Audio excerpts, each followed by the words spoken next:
Good morning, good afternoon, good evening, but more importantly, Happy New Year 2023.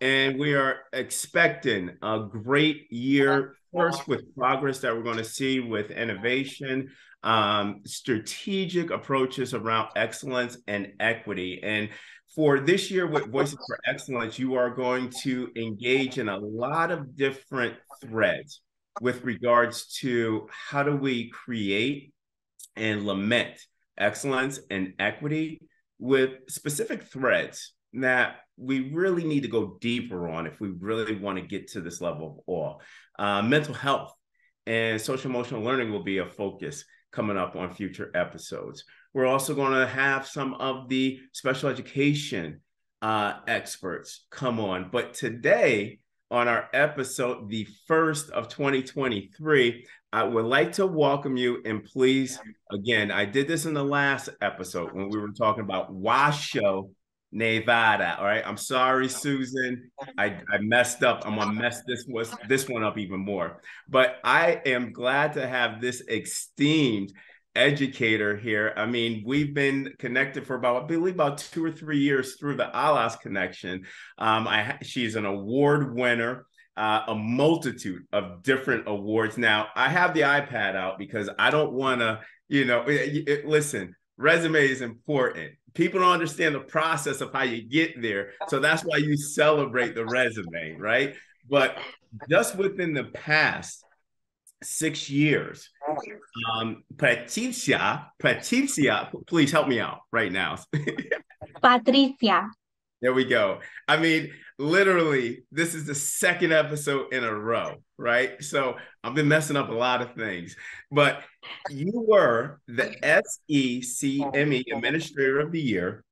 In 2016, you were the first, and this is glass shattering, first Latina to be inducted into the Arbondale High School, your high school's Hall of Fame in Polk County, Florida, where you're actually working right now as a Senior Executive Director. That's great. You get to walk into your high school, see you in the Hall of Fame, and you're running a high-level program for there. You know what? That's excellence right there, right? That's Brown excellence. But when you think about that, you are also the president of the Florida ALAS, which is one of the biggest ALASs in our country. And you also won so many awards through that. The Wings of Inspiration Award. You were awarded the annual Trifuno Education Award. You've been recognized by NAPSI and ALAS in your current role as president for the Florida ALAS. It's just a huge advocacy role. And you are currently the Senior Executive Director for the Polk County Public Schools, Senior Director, of ESOL, ESOL. But I'm just more importantly glad that you're in the coalition and you're here for Voices for Excellence. Again, welcome, Patricia. Trejo. You make me laugh now. Trejo, please fix it up for me. Patricia Trejo, mucho gusto. Hola, Dr. Carner. Honestly, I'm humbled to be here and genuinely just honored because I have to admit, I have listened to the podcast. I have heard the great voices of amazing national leaders from Richard Carranza, Gustavo Valderas, Alex Marrero, Xandro Galvin. I mean, my heroes and sheroes. Many of my favorite people right there. Quite honestly, I can't help but to wonder, are you sure? Are you sure that you really want me here to kick off 2023? Because Patricia Trejo is not a superintendent yet. I was actually really wondering because I'm looking at your lineup and it's pretty impressive. Again, I'm just wondering, why me, Dr. Carter?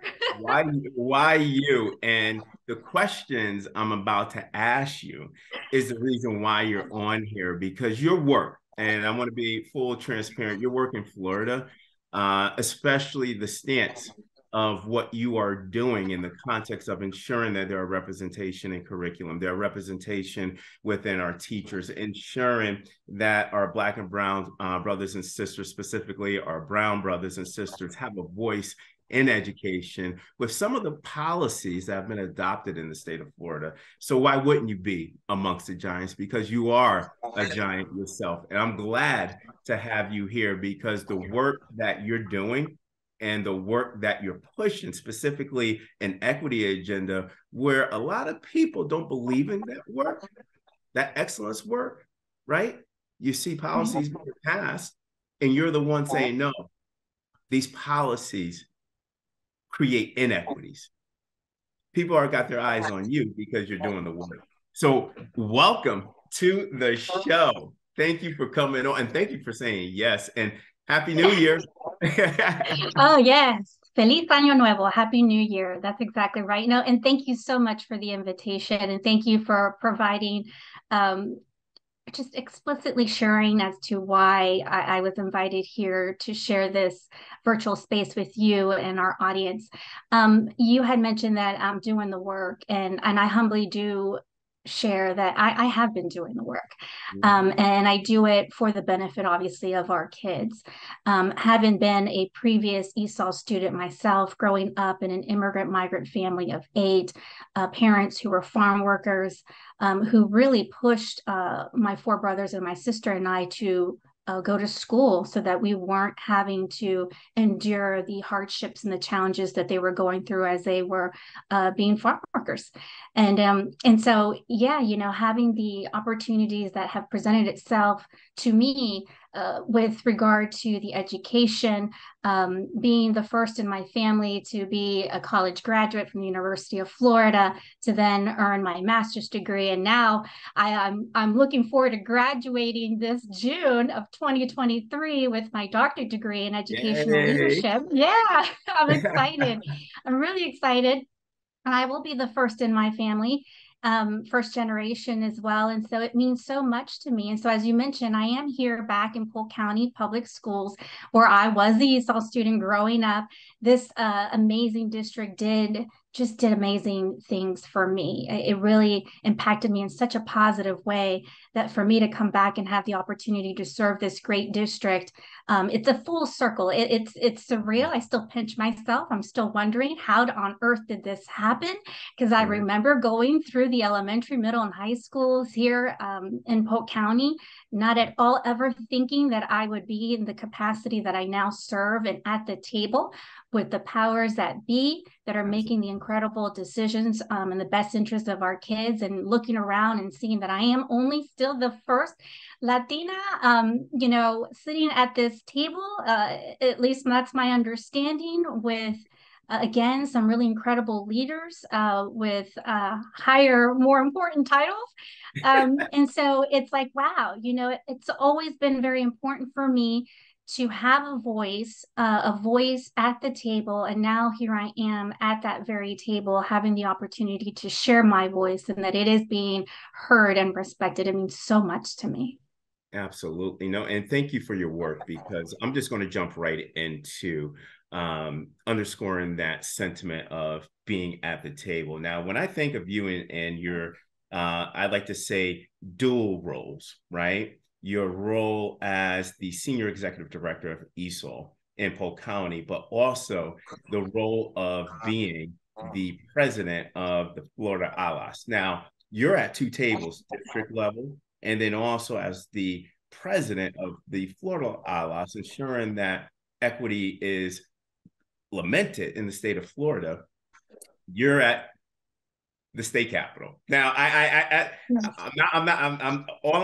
from the Northeast, okay? And you hear some things, and yeah, you're at the state capitol, and I know your work. I know how you're pushing this work and pushing those conversations at the state level and even at the district level. So, but people that are in this advocacy work, right? Your work is noticed beyond Florida, and it's actually sobering, because it's a perspective that's needed at the Capitol. It's a voice that's needed to be at that table. Okay, but how did you ground this advocacy work for impact, specifically around our Latino and our Latina brothers and sisters, our students, right? What does this advocacy work look like? Because, you know, there are so many affiliates of ALAS, there's so many affiliates of NAPS that need to ground that advocacy work, specifically when you might have contradictory perspectives about politics, trying to be, you know, Right. politically correct. But how do you get that action going? And what is that in the context of a coalition? Well, I have to start with even just sharing with you my personal upbringing. Because I was ESOL, could not speak English. I recall having to travel to different states and being in classrooms where I was purposely sat in the back because I couldn't speak English. And those that were in front of me, I couldn't relate, nor, have that sense of belonging.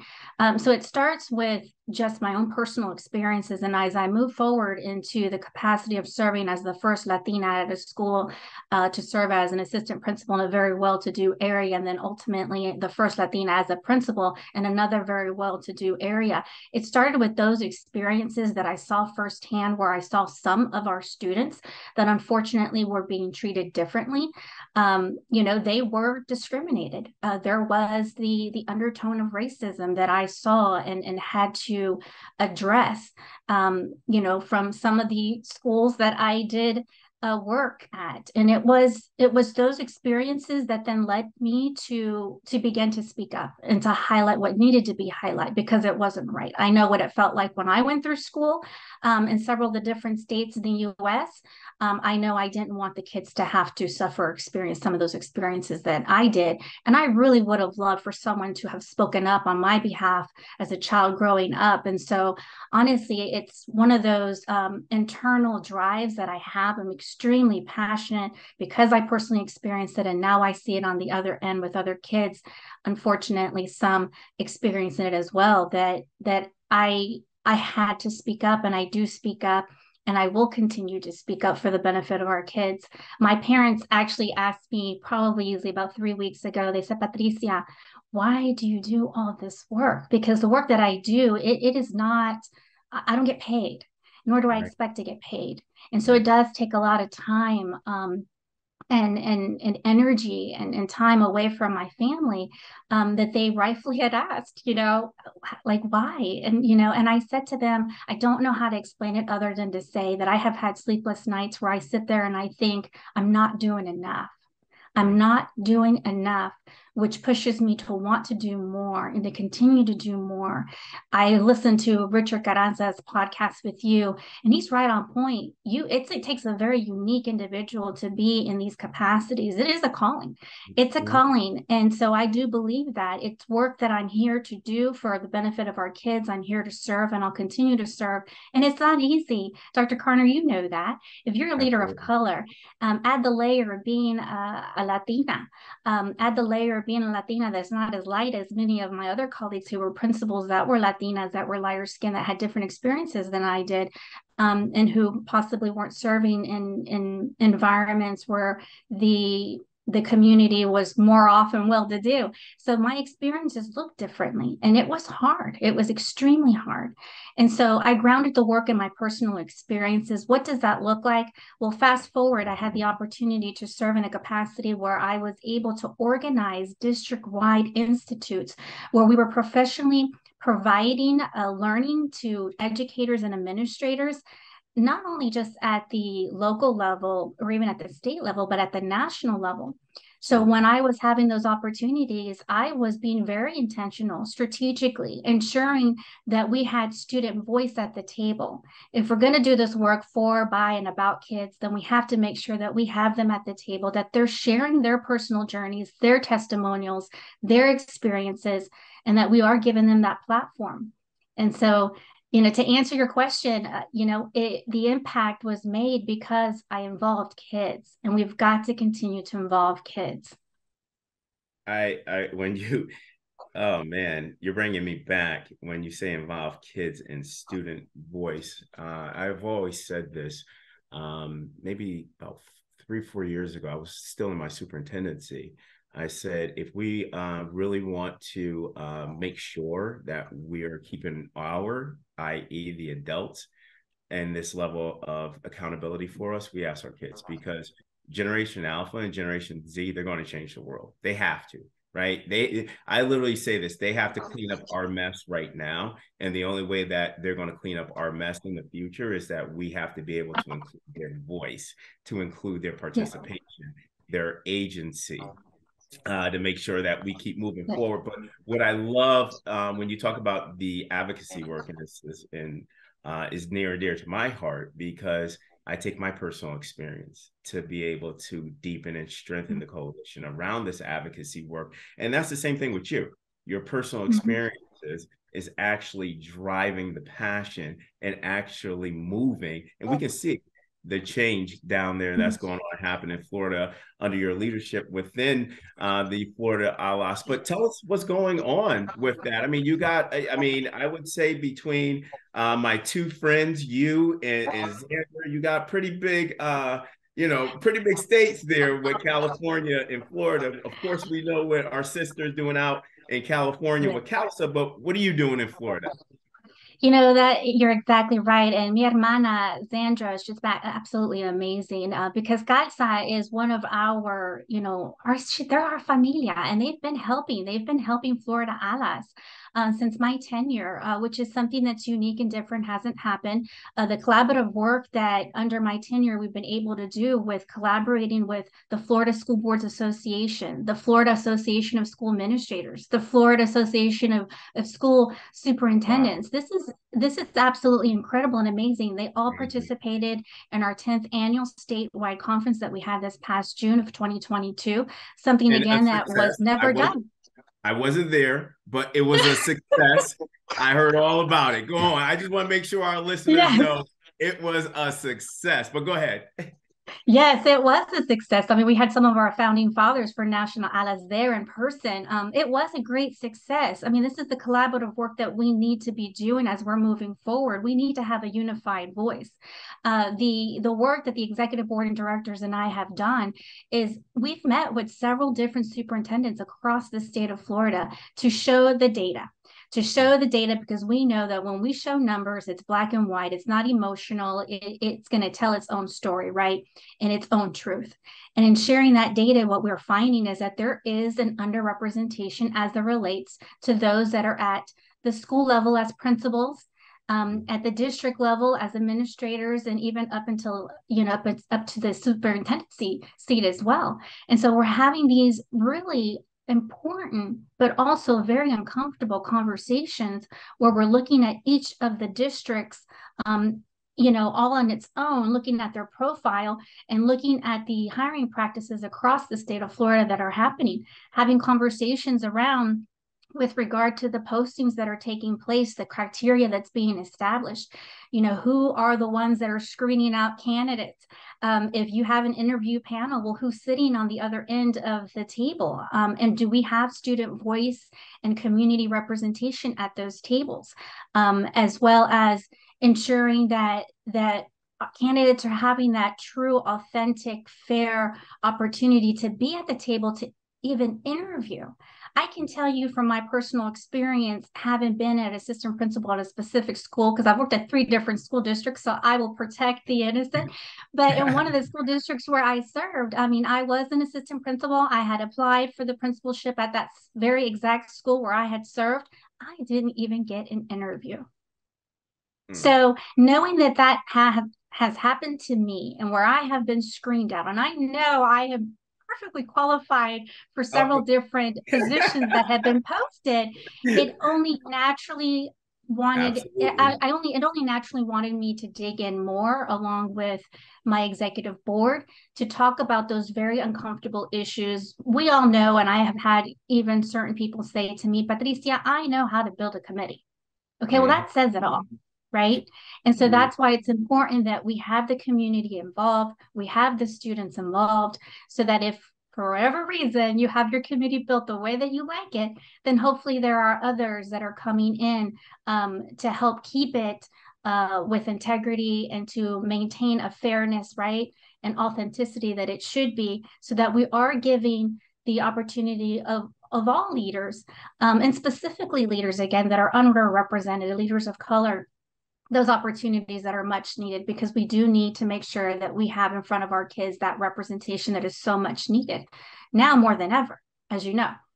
Absolutely. And this is the reason why you're on the show, because when I look at that, and let's hypothetically say I'm a president of any type of organization, right? that really wants to move the work, you're actually bringing the conversations, you're bringing the vitality, and you're bringing the cognitive rigor where you're having these really important conversations and discussions around equity and excellence.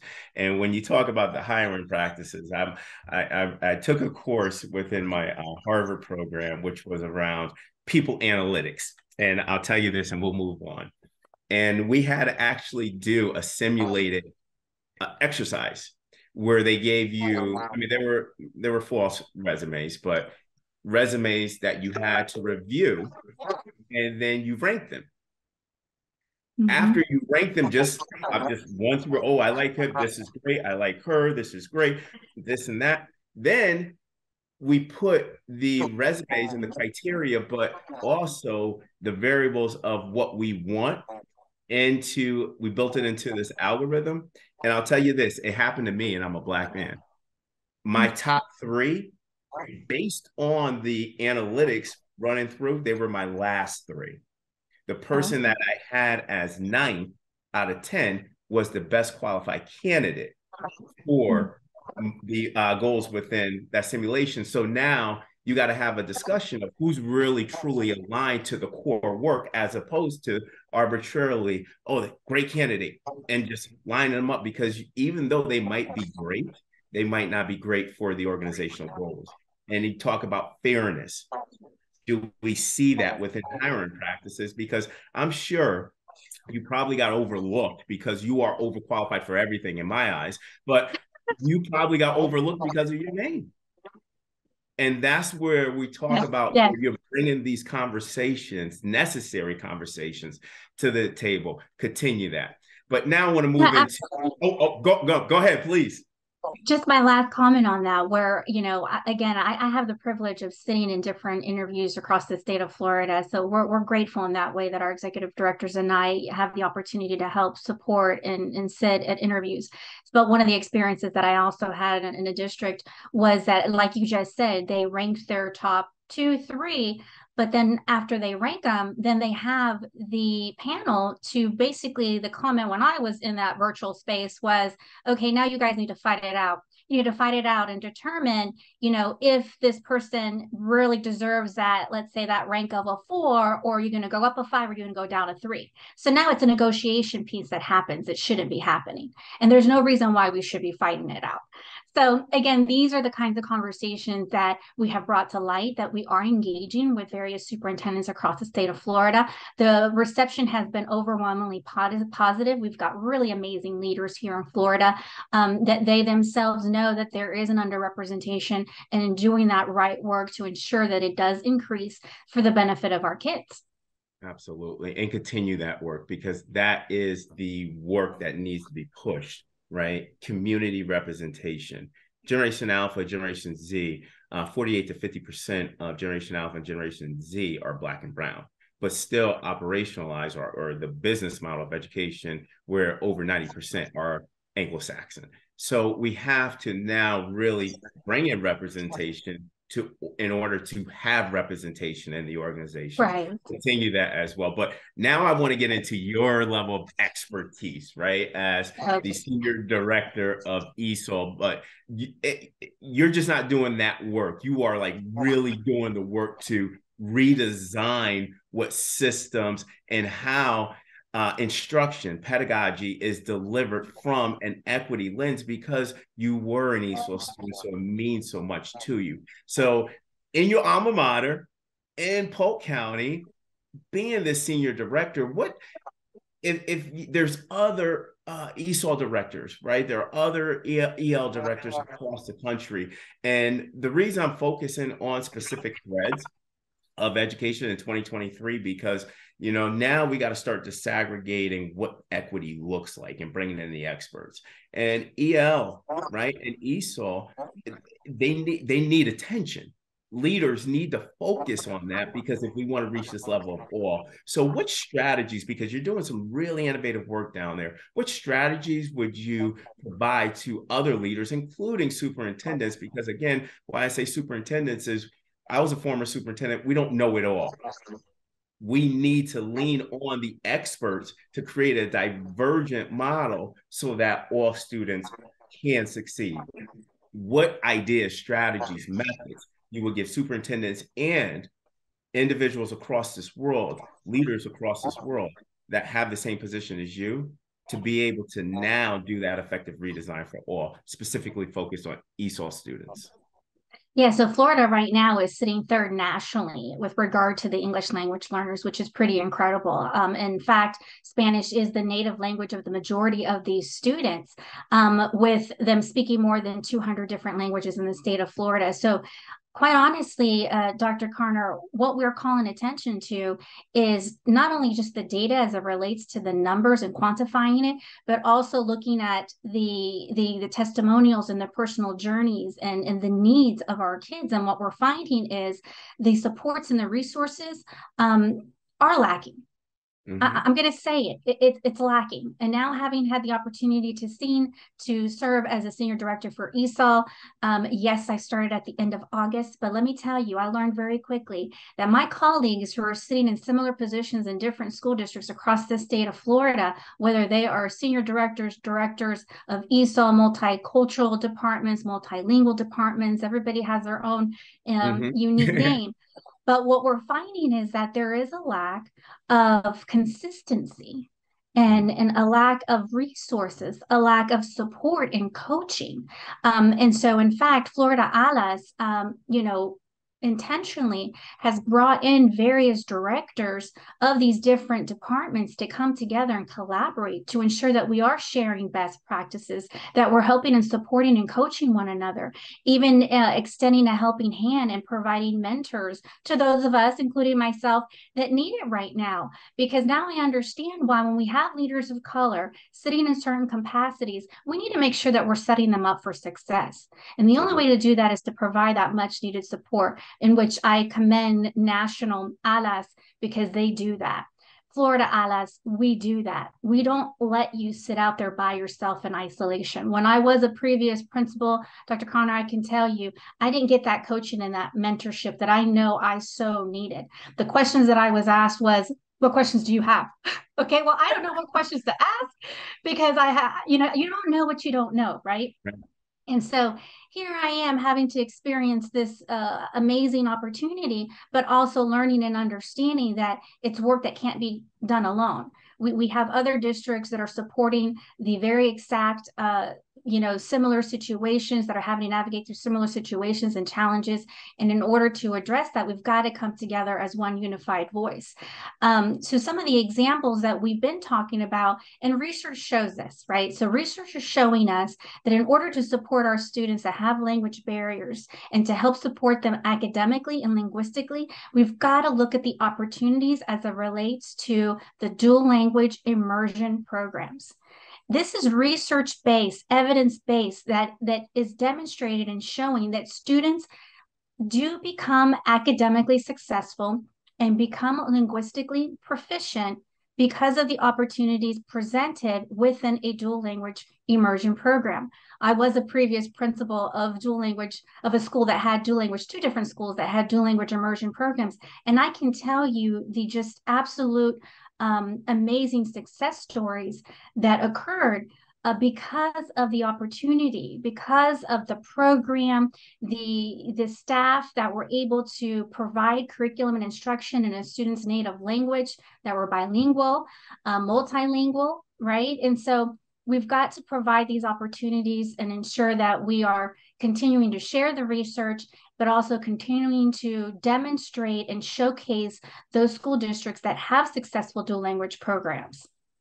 You just went through a really sequenced professional learning model that I would hope everybody would adopt. So, and as our participants right now, as they're listening to this, the reason I love this is because asynchronous learning, right? They can actually go back and listen to this again. And you just actually prescribed in the most eloquent way of just creating a sequenced professional learning model that is grounded in programs or design of programming for all. So when you said the main word opportunity, right?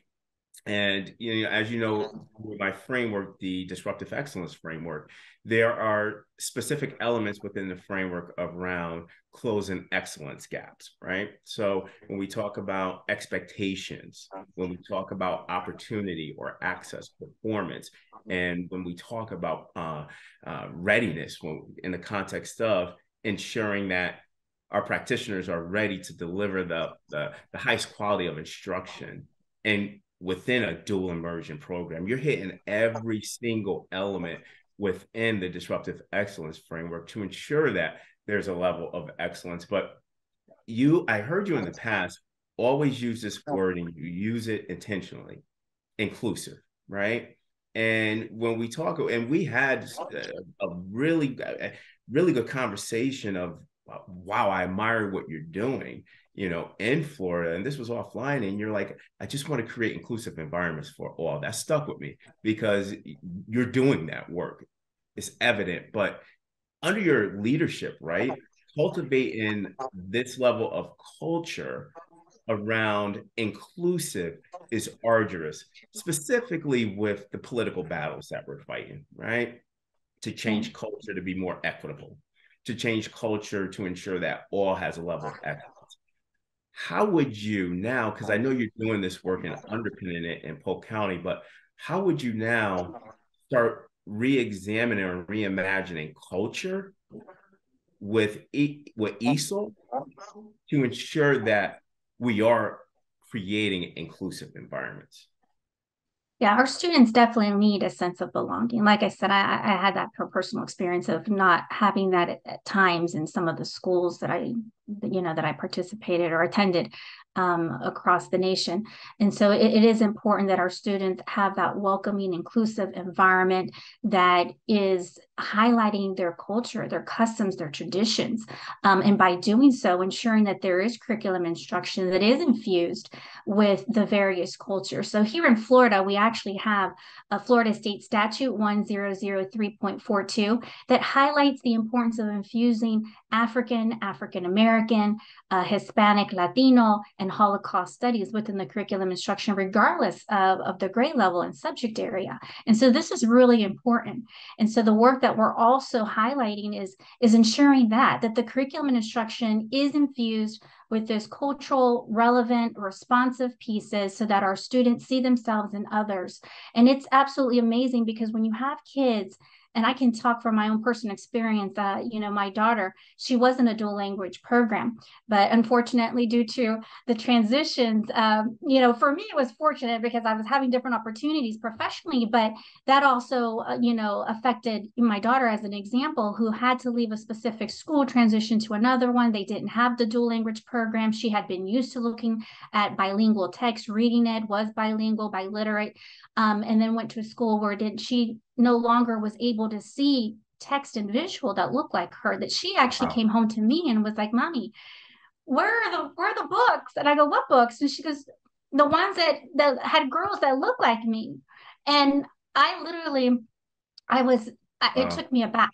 It took me a second to respond to her because here I am, doing this work, as a leader, knowing that it's important, highlighting it. But here's my own coming home and saying to me, look, that she's missing a big, huge piece from going to school, of not being able to see herself and what she was learning, and couldn't really identify and have that sense of belonging. That as the mom, I went in and I shared that with the teachers and the principal, and really emphasized the importance, that it was important for me to make sure that she was being exposed, and having that enrichment of having that exposure regarding other cultures and traditions and customs. And so, yeah, the work that we are doing locally at the state and national level, as you said, yes, I have gone to Washington, have articulated this, and highlighted the importance of having inclusive content, ensuring that we are incorporating all these wonderful cultures, so that the students have that sense of belonging, that they do feel that they're being represented. Students beam with smiles. Even if teachers just learn 1 or 2 words in their native language, you see them beam. And then again, this is all backed up by research. So a lot of that the work that we do and that I have personally done has been research-based, evidence-based. Again, when I go back and I talk about the dual language immersion, it's not so much about providing just a program, right? It's more than that. There's a deeper dive in it, in the sense that we have to make sure that we're hiring certified bilingual teachers. We know that there's a shortage out there right now. So we're very realistic. We know that. But then we have to be intentional when we're recruiting. And then when we're recruiting and we're retaining leaders, that we're also recruiting and retaining leaders that serve these schools that have dual language immersion programs, that are culturally competent, that they are advocates, that they do have that equity mind, because it's really important. Because in those specific environments, in my personal experience, like what I said, I saw many different things occurring. I was witnessing certain students, because they had language barriers, that they weren't even considered to be identified as gifted. Or if they had learning disabilities, then they were being screened out of the dual language program because they had learning disabilities. So these experiences that I witnessed, again, have helped me now to look at it through a different lens and say, hey, we need to call attention to it. We need to be talking about this. There's much needed professional learning around this. So the other capacity that I've served is providing professional development to educators and administrators with regard to culturally relevant, responsive curriculum, again, aligned to the Florida state statute. So you can't go wrong. Anytime you're abiding by the state statute, right, you can't go wrong. Because I have to say that because I want to make it very clear. It is not critical race theory. The Florida statute, it's not critical race theory. The Florida statute is simply asking that we infuse, for example, Hispanic contributions to the United States. One sentence. I just want to interject really fast, because Richard and we got in a conversation in the podcast about woke. Okay. So we gave a clear definition about woke in our perspectives, right? And when you think about critical race theory, I still have a hard time understanding the concept of how critical race theory was integrated into education. Again, I look at it from a holistic perspective and try to be very objective in how I look at everything, because all perspectives could be new learning for me. But I'm still to this day having a very difficult time cognitively understanding how critical race theory was integrated as a core pedagogy in our classrooms. I just like to see a lot of people that look like you and I in the curriculum, where they're actually presidents and where they're actually essential characters within the book and the content. So I'm still trying to see how that is critical race theory, but I had to bring that up because it brought back to I believe it was the episode with Richard around the woke and how that came into education and in our politics. But go right ahead. I'm sorry to interject, but I really wanted to say that. No, that's quite all right. And I did hear that conversation, and it was a very powerful. So if you didn't hear that one, please go back and hear the podcast with Richard Carranza, because it was a meaningful conversation. And so yes, I do feel like I have to clarify that. So anytime you are just aligning the curriculum instruction to Florida state statute as it's written, then you're good. The other parts that I think it's important to talk about is that our English language learners have rights just as our students that have learning disabilities, that are identified ESC, that also perhaps are other students that have 504 plans. I think it's important that we talk about those rights and accommodations that are in place for English language learners. I'm like, listen, they also, are protected under the Title 6 and 7 Civil Rights Act of 1964. I think that's important to note, that there are some pivotal cases out there. For example, Plyer versus Doe. and Law versus Nicholas. I mean, these are different pertinent federal cases that have occurred, and I think it's important to note and to continue to talk about. And I bring it up because, again, my experiences have been where, unfortunately, in some circumstances, certain students aren't getting the accommodations or aren't getting that equal access, that aren't being treated equitably or equally. And so I have to bring it up to say we've got to be mindful. We don't want to run ourselves in a situation where there could be a potential litigation because we are not honoring, respecting, and ensuring that our students are getting the rightful access to educational programs. Absolutely. All. And Oh, it's become a habit now that even if I'm just, let's say I'm writing a blog, right, or writing something from a professional lens with a white paper, I always capitalize ALL, right? And that is exactly what you're talking about, is that the conversations have to become deeper, right? Because the work that you're pushing is justice work, and that is kind of, I believe, going to have to be the next iteration in the AC stage of education. Equity is great, but in order to really get to the core that you're talking about, we have to get to that level of justice work. But the work you're doing is future driven, right? We can say balance and innovation and excellence. When we talk about, your work at as the president of Florida ALAS, right? A lot of that innovation work in the context of, hey, you got to look at your hiring practices, or we have to ensure that our Black and brown students are represented and they're getting a representative curriculum as well. The divergency you talk about with regards to using curriculum to drive culture change and have inclusive content. Please copyright that, because that is so true. But with this level of intentionality, right? How do you design a robust ESOL program or ELL program rooted in everything that you were just talking about? I'm very fortunate, like I said earlier, to be back home and to have this great opportunity to now serve all of our students, of course, with the particular emphasis on our English language learners. Having come into a county where it's a little over 116,000 students with about 169 different schools, we're looking at easily about 24. Yeah, we're the seventh. Yeah, we're the seventh largest in Florida. I just gotta just stress this: 116,000 kids, over 200 schools. That is 160.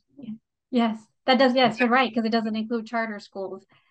With easily about over 24,000 active English language learners, wow. with 7 instructional coaches that are servicing all of these schools. So I have walked into what I believe is a really great opportunity. I have said it and I will say it again. There is definitely a lot of love and care that's needed here. And I'm excited. I'm excited as I move forward, because what I've already done is conducted a SWOT analysis. I have had my team and I really go through, what are the strengths and weaknesses? What are some of those threats and opportunities? And really hone in on those opportunities and really work through to ensure that we are servicing, for the best way that we possibly can for our English language learners, ensuring that we are looking through a lens that is asset-based. I think that's important to highlight as well. ESOL on itself, we even had conversations about ESOL. Why is it the ESOL department? Why is it not the multicultural department, right? I mean, just ensuring that we're looking at it through an asset-based lens, that we are providing that much needed professional development, that it is based on research and data, ensuring that those ESOL strategies are being utilized, because not only will they benefit our English language learners, but it will benefit all of our kids. And I think also ensuring that the mindset is on understanding that our English language learners are all of our kids. Absolutely. Every single one of them are all of our kids, regardless of whatever grade we're teaching or what subject area we're doing. They're every single one of our kids. I think that's important as well. So really just working to create welcoming and inclusive learning environments for our English language learners. Again, just ensuring that we are working towards ensuring that we're getting the resources as well that are so much needed, ensuring that they are also provided in the native language of the student. So there's a lot of work ahead, but to answer your question, I'm grateful and I'm honored to have the opportunity to really dive in deep, because there's so much love and care, like I said, that is needed. And the great part about it is that every time that I have walked in any school thus far, the principals, the administrators, the teachers have been nothing but welcoming. All they want is to understand. There's so many of them already that have reached out and said, you know what, come to my school. We want to understand. We want to learn. We want that professional development, which is absolutely amazing to see that positive response. So it's very, it's absolutely, again, like I said, I'm still pinching myself. I can't believe that I'm here. But I am, and I'm grateful, and I'm going to do the best that I possibly can to ensure that our kids do get the supports and the resources that they so much need right now in order to be academically and linguistically successful. Your work is completely, it's just in awe, right? Because your work as the president of Florida ALAS, but what I think I failed to recognize, and to our participants, is this: Polk County is massive. It's not what I did when I was a superintendent, right? Patricia has 20,000 more students in her program than I had in my district. And if you want to go back and get the actual analytics, you can do the math. 116,000 students in Polk County, but within Patricia's program is 24,000 students, right? So that's massive, massive. And then she's doing the massive work with Florida ALAS. So, wow, and continue to push, right? Continue to push that work, because what you're doing with regards to resource allocation, but from a looking at it from this reimagination process of all, right? ELL students, all program and resources. But my last question to you, and I know you and we like to talk, right? Because, Patricia, we was talking, in your answers, you were actually given policy numbers down to where you can find it. There's only a few other people that know how to do that, and that'll be you and I. So that's why our conversations are so research driven, because you know your stuff, but you only could answer, right? And I do this to all of my all my participants on it. You only can answer using 3 words. This is it. It's very hard. I know we like to talk a lot. Last year, the last episode, Susan Enfield, I gave her the same question. Then she had an and she was like, "Can I just go on?" You got to let Dr. Susan Enfield just go on. I did hear that. 3 words, Patricia, right? What do you want this audience, or what do you want our participants to leave today with regarding excellence, equity, and transformation with regards to classrooms in their districts, to be more culturally relevant and to be more inclusively sensitive? 3 words. Well, I want 3 words. I want them to leave with affirming, honoring, and strengthening. And because I'm not allowed to say anything else, that's all I'm going to say. Oh, you better steal some time. You better steal some time, because I'm writing it. We have to make sure that we are affirming our students. We're validating them. We're acknowledging, recognizing, and hearing their voice, letting them know that they are important, regardless of where they come from, regardless of their race and ethnicity and their language barriers. We have to honor what they have. Again, looking at through an asset-based lens and ensuring that we're strengthening the opportunities for them. Strengthening, I think that's important. We need to make sure that we're preserving their cultures and their traditions, ensuring that we're giving them access and differentiating. I think it's important we meet them where they're at and help them get to where we want them to be. We should not at all ever I hate to even use the word, but water it down for our kids, because I've heard that word used. I've heard that word used. You know, our kids are resilient, they're brilliant, and we just have to give them those opportunities and the right supports. Patricia, Period. you got more, you got 3 times. We'll go back and look at the data. It's like 3 words times whatever the amount was, but that was necessary. And you said another word that I want to add on for you: differentiation, because that's how we're going to get to really memorializing what all looks like. And Patricia, thank you for being on Voices for Excellence, the first episode of 2023. I told you I'm going to come out pushing. This episode is going to be amazing for our participants, but thank you for everything that you do for kids.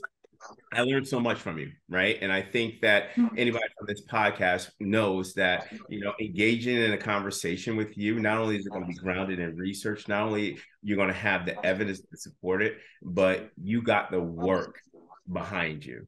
And people that would just want to pick your brain, how would they be able to get in contact with you?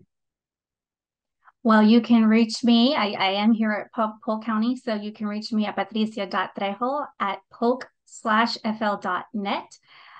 Or you could reach me through Florida ALAS as well. So in fact, go to floridaalas.org and you'll find all the information there. Thank you. Thank you. And the reason why I did that is because ELL and ESOL is not going to be forgotten. Okay. So, and we want to make sure we're getting best practices from the best educators across the country. So, Patricia, Happy New Year. Thank you so much for being on. And I know we're going to be seeing each other in the future and be talking as well. But like I said, continue the great work in 2023. Thank you. I'm grateful for the opportunity. Feliz Año Nuevo. And just, you know, thank you. I appreciate all the work that you're doing. And please continue to do it because it's so much needed. Appreciate it. And on that note, onward and upward, everybody. Take care. Happy New Year.